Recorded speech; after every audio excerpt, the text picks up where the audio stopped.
život, moja sudba, moj dom.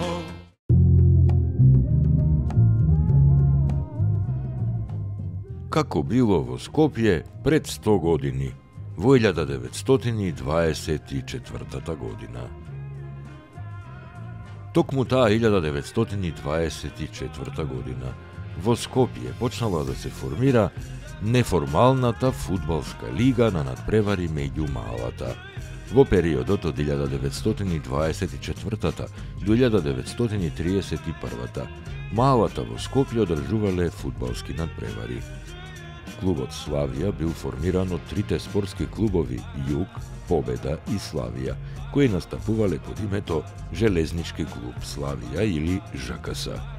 Борис Станковски, наречен Шупче, во скопскиот фудбалски клуб Вардар играл од 1924 до 1931 година. Тој што од раното детство не седеле во топката, кога играл со партал топка. Играјќи во Вардар, Шупче, како еден од најдобрите фудбалери, добил понуда од спортскиот клуб Славија.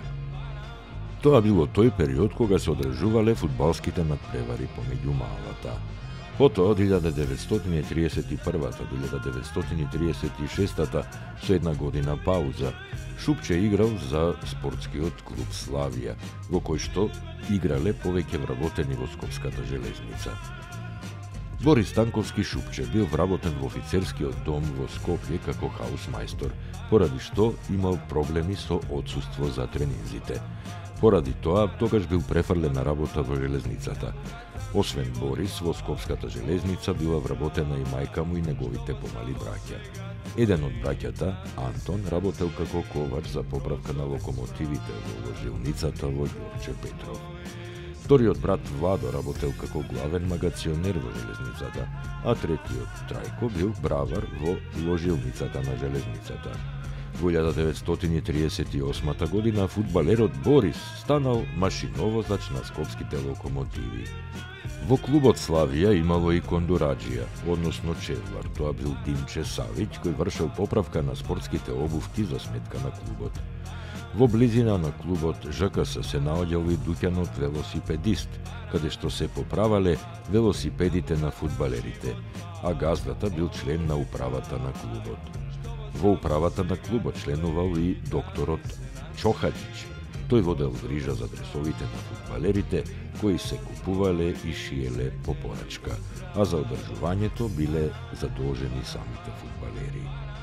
Во еден од надпреварите на Вардар со клубот Граѓански, Борис играл бос, бидејќи имал само едни чевли и си ги чувал. Тоа било причина фудбалскиот судија Моника Рио да ја прекине играта. Тренинзите на фудбалерите на ЖКС се одржувале на местото каде денес се наоѓа домот на армијата и градската болница.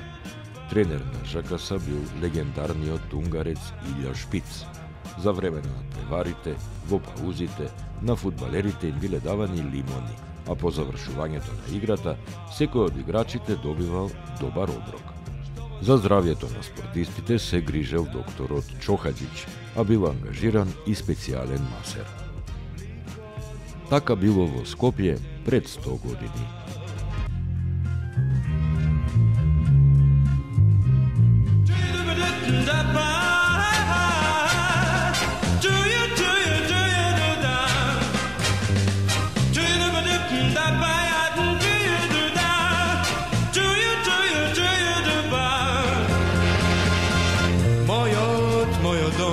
Moj život, moja sudba, moj dom.